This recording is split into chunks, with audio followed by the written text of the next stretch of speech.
Female reproductive cycle जो है ये मेल की तरह नहीं है। फीमेल रिप्रोडक्टिव साइकिल जो है ये एक साइक्लिक एक्टिविटी है जो कि अपने आप को 28 डेज के बाद जो है वो रिपीट करती है। मेल के अंदर जो स्पर्म बनने का प्रोसेस है ये कंटिन्यूसली जो है वो जारी रहता है through out the life. Female में ऐसा नहीं है, इनमें एग जो है वो 28 डेज के बाद अपने आप को जो है वो दोबारा से बनाता। इसी जो है ये जो पीरियोडिक एक्टिविटी है इसी को हम मेंस्ट्रुएशन साइकिल भी कहते हैं। इसको मेंस्ट्रुअल साइकिल का नाम भी देते हैं। फीमेल रिप्रोडक्टिव साइकिल भी कहते हैं और मेंस्ट्रुअल साइकिल भी कहते हैं। पिट्यूटरी, और पिट्यूटरी बजाते खुद जो है that is under controlled hypothalamus. सबसे पहले जो इसका स्टेप है वो पिट्यूटरी ग्लैंड जो है जैसे ही प्यूबर्टी की कंडीशन जो है वो अटेन होती है तो पिट्यूटरी ग्लैंड जो है वो हार्मोन खारिज करता है जिसके बारे में हमने बहुत पढ़ा, follicle stimulating hormone. Follicle stimulating hormone जो है वो आता है किसके पास? ओवरी के पास। ओवरीज जो हैं यहां से ये दो काम करवाता है ओवरी से। नंबर 1 फॉलिकल्स का बनाना, नंबर 2 एस्ट्रोजन की सिक्रीशन। फॉलिकल स्टिमुलेटिंग हार्मोन के जेरे असर ओवरी दो काम करती है, एक तो फॉलिकल्स बनवा देती है और दूसरा क्या करती है? एस्ट्रोजन रिलीज करती है। एस्ट्रोजन क्या करता है? ये जब इंक्रीज करता है ब्लड स्ट्रीम के अंदर, एक तो ये यूट्रस की वाल को डेवलप करता है, यूट्रस वाल डेवलपमेंट। यूट्रस की वाल के जो उसको बनाना शुरू करता है फॉर कंसीविंग है ना, उसको जो है वो उसमें वैस्कुलर सप्लाई जो है उसकी ब्लड की सप्लाई को इंक्रीज करना, उसको थिकनेस करना, ये काम करता है। दूसरी तरफ एस्ट्रोजन जो है ये क्या करता है कि पिट्यूटरी ग्लैंड के पास उसको भी मैसेज देता है। पिट्यूटरी ग्लैंड जो है जब ये देखता है कि एस्ट्रोजन का लेवल इंक्रीज कर रहा है तो फॉलिकल स्टिमुलेटिंग हार्मोन की प्रोडक्शन को स्टॉप कर दिया जाता है। एस्ट्रोजन का बढ़ना फॉलिकल स्टिमुलेटिंग हार्मोन को क्या करवा देता है? कम करवा देता है।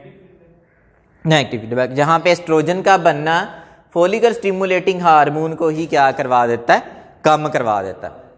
इस दौरान प्रोजेस्टेरोन कम हो जाता है। प्रोजेस्टेरोन तो अभी बना ही नहीं, वो तो अभी बना ही नहीं। लेवल कम नहीं करता। एस्ट्रोजन बनना स्टार्ट हुआ ना पिट्यूटरी ग्लैंड से तो फॉलिकल स्टिमुलेटिंग हार्मोन जो है वो रिलीज होना बंद हुआ। अब एस्ट्रोजन जो है वो स्टिल एग्जिस्ट कर रहा है, ब्लड स्ट्रीम के अंदर जो है वो बनना स्टार्ट है अभी। इसके बाद क्या होता है? तीसरे स्टेप में एस्ट्रोजन जो है, एस्ट्रोजन इंक्रीज्ड है, फॉलिकल स्टिमुलेटिंग हार्मोन डिक्रीज्ड है। ये कंडीशन एलएच की प्रोडक्शन का बायस बनती है, लुटिनाइजिंग हार्मोन।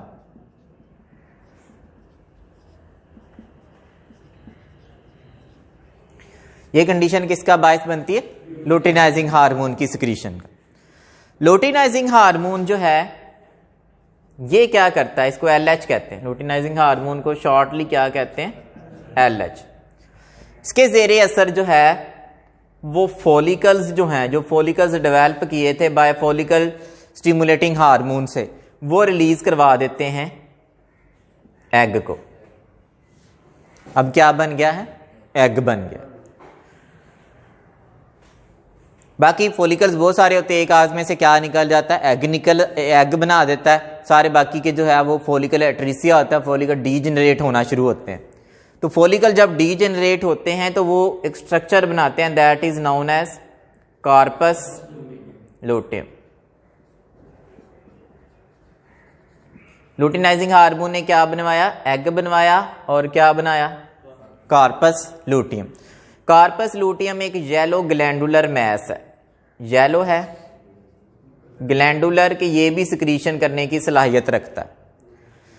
ये क्या खारिज करता है? कार्पस लूटियम जो है वो खारिज करता है प्रोजेस्टेरोन।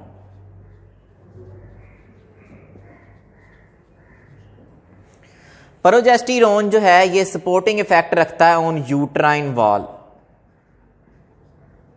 ये यूट्राइन वॉल को मजीद थिक कर देता है, उसको प्रॉपरली डेवलप करवा देता है, ताकि अगर वहाँ पे एम्ब्रियो बनता है तो उसको कंसीव कर सके, वो वाल के साथ अटैच हो सके, उसकी थिकनेस बढ़ाता है, वास्कुलर सप्लाई को जो है ये सप्लाई जो ब्लड वेसल्स की सप्लाई है इसको बढ़ा देता है, वेस्कुलराइजेशन करवाता है। मतलब ये कंप्लीटली प्रिपेयर कर देता है यूट्रस को for the development of embryo. तो अगर स्टेज पे फर्टिलाइजेशन हो जाती है तो फिर यूट्रस में आके जो है वो बेबी की डेवलपमेंट फर्दर कैरी ऑन की जा सकती है। लेकिन जब क्या होता है कि 28 डेज जो हैं वो गुजर जाते हैं, वहाँ पे फर्टिलाइजेशन नहीं होती, तो ये कार्पस लूटियम जो है ये अपनी ग्लैंडुलर एक्टिविटी को अपने आप को डीजनरेट करना शुरू कर देता है, ख़त्म होना शुरू हो जाता है। उस वक़्त फिर क्या होगा, प्रोजेस्टेरोन लेवल कम हो जाएगा, प्रोजेस्टेरोन डिक्रीज। जब प्रोजेस्टेरोन लेवल डिक्रीज करेगा उसके बाद उसका जो सपोर्टिंग इफेक्ट है यूट्रस की वाल के ऊपर वो भी ख़त्म हो जाएगा। तो यूट्रस की वाल डीजनरेट होकर ब्लड की फॉर्म में जो है वो बॉडी से बाहर खारिज हो जाएगी। इसी को हम जो है वो मैस्टुरेशन कहते हैं, दिस इज कॉल्ड मैस्टुरेशन। सातवें में क्या होगा कि यूट्राइन वाल के ऊपर जो प्रोजेस्टेरोन का जो फैक्ट था वो कम होना शुरू हो गया। तो यूट्राइन वाल जो है expelled out from female body. Female body से यूट्राइन वाल जो है वो फिर बॉडी से बाहर जो है वो निकाल दी जाती है। ये क्या कहलाता है, मैस्टुरेशन। इस तरह जो एग होता है वो जो पहले बना होता है वो तो रहता ही कोई थोड़ा अरसा है ना, जो एग डेवलप किया होता है वो उसकी थोड़ी ड्यूरेशन होती है, थोड़े अरसे के लिए रहता है। उसके बाद 28 डेज के बाद यूट्राइन की वाल जो है वो भी क्या कर दी जाती है, बॉडी से बाहर रिमूव हो जाती है। और ये जो रिमूवल का काम है ये 3 to 7 डेज जो है वो कंटिन्यूअस रहता है। इसको हम पीरियड्स कहते हैं, इसको जो है वो मैस्टुरेशन का नाम भी दिया जाता है।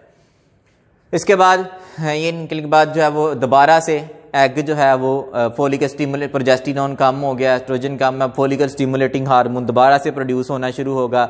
वो फिर ओवरी की वाल के ऊपर आएगा, ओवरी की वाल से वो फोलिकल्स बनवाएगा और एस्ट्रोजन बनवाएगा। जो फोलिकल्स हैं वो उन्होंने आगे डेवलप करना होता है। एग जो एस्ट्रोजन होता है वो उसका लेवल जब इंक्रीज करता है ब्लड के अंदर तो एक तो यूट्रस की वाल को डेवलप करवाता है, दूसरा पिट्यूटरी ग्लैंड से फोलिकल स्टिमुलेटिंग हार्मोन को जो है वो कम करवा देता है और लूटिनाइजिंग हार्मोन की सिक्रीशन को इनिशिएट करवाता है। लूटिनाइजिंग हार्मोन जो है वो आता है, वो क्या करवाता है, फोलिकल्स से एग निकलवा देता है, फोलिकल से बनवा देता है एग को, और फोलिकल्स फिर किस में चेंज हो जाते हैं, कार्पस लूटियम में। ये फिर बनाता है कार्पस लूटियम प्रोजेस्टेरोन जो यूट्रस की वाल को डेवलप करेगा और फिर आस्ता आस्ता जब 28 डेज तक ये काम जारी रहेगा, डेवलपमेंट होती रहेगी, यूट्रस की वाल की थिकनेस रहेगी। तो जैसे ही फिर 28 डेज होंगे, ये थोड़ा वो वेरी भी करता है, ये फीमेल टू फीमेल जो है वो 28 डेज वेरी करते हैं।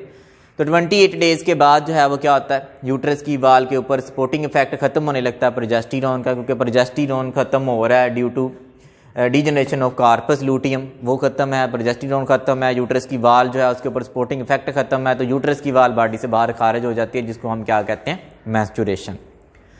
फीमेल के अंदर जो है ये 28 डेज का साइकिल ये डिस्टर्ब भी हो सकता है किसी और कंडीशन, स्ट्रेस की वजह से, माल नरिशमेंट की वजह से ये 28 डेज से वेरी भी कर सकता है।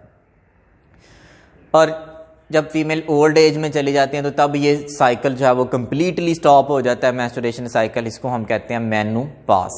तो उनके अंदर ये एक्टिविटी जो है वो साइक्लिक है, मेल से कंट्रेरी मेल में जो है ये क्या होती है, ये कंटिन्यूस एक्टिविटी है।